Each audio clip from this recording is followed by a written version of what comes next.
morning, good afternoon, good evening to everybody. This is the introduction to our 20 dialogue for the 20 years of the UNESCO Convention for Intangible Cultural Heritage. I am Luigi Petrillo, and I am UNESCO chairholder on Intangible Cultural Heritage and Comparative Law of the University of Rome, Unitelma Sapienza. We decide with my colleague, Cecilia Onorati, Valeria Tappeti, to organize this cycle of dialogue for the celebration of the 20th anniversary of the Convention.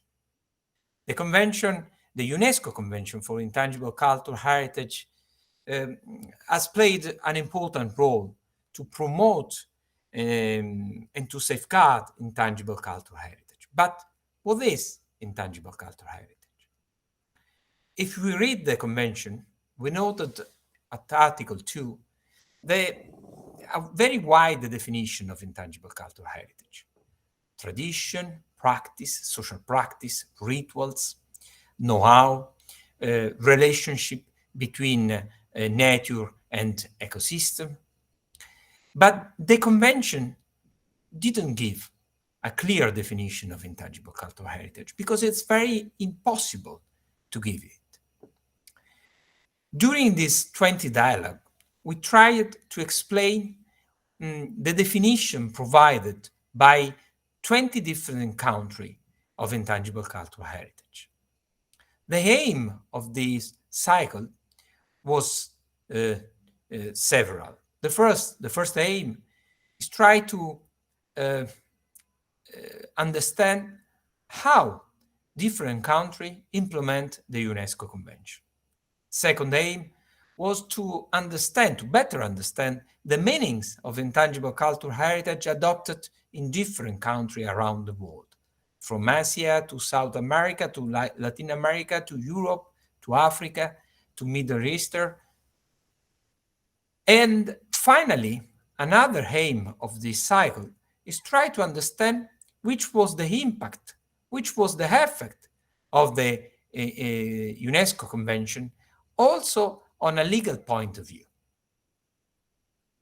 This dialogue tried to explain, and you will see, try to explain in a different way the importance of intangible cultural heritage for our community.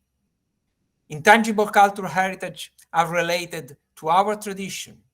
It represents what our family transmits to us and what we can transmit to our son. But at the same time, it represents our past and the better way to build our future.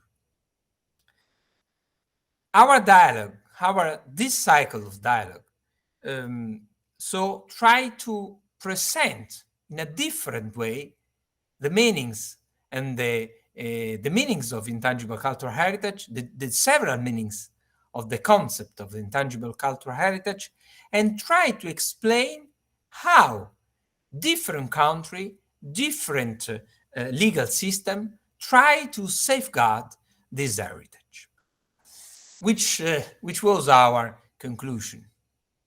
I don't want to spoiler our dialogue, but we can note three things.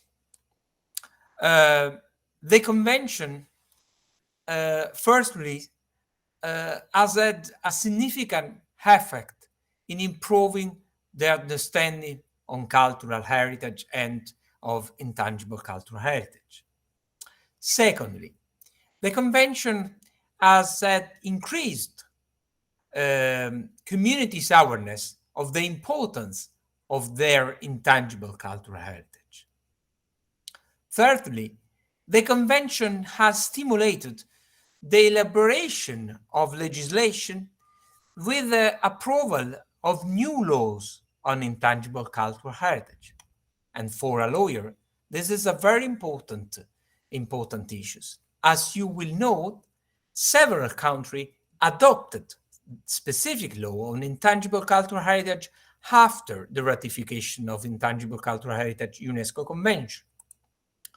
Finally, the Convention has made intangible cultural heritage preservation tools more effective by developing documentation, studies, research, inventories, and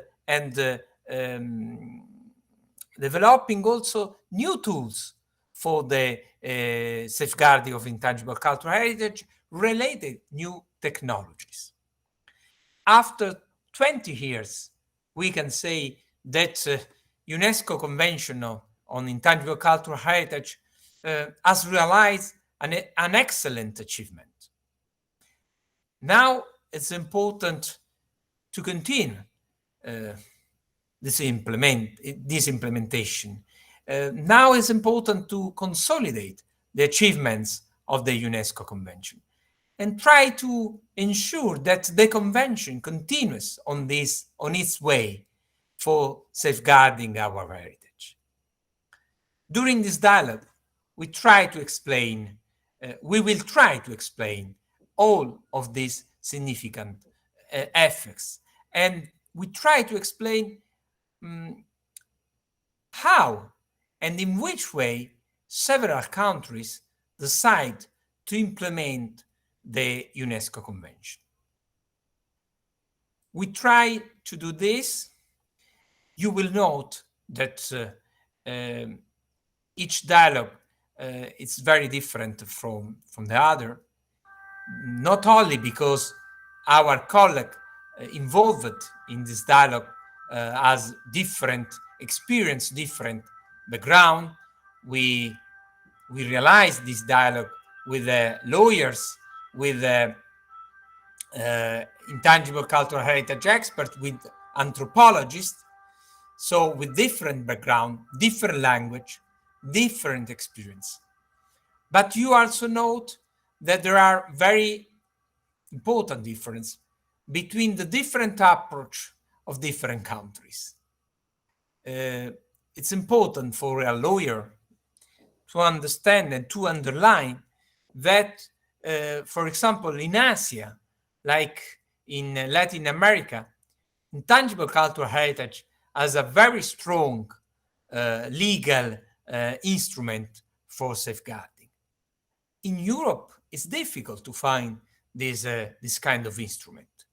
The Italian case is emblematic on this point.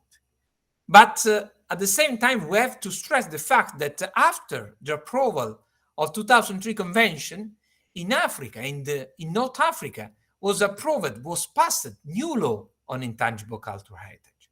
This shows in a very clearly way how is important the UNESCO Convention. Now we have to continue on this way. It's our duty as professor, as expert, as passionate person on this topic.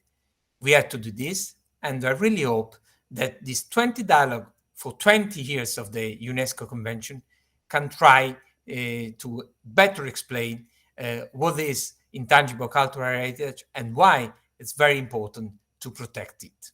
Thank you very much.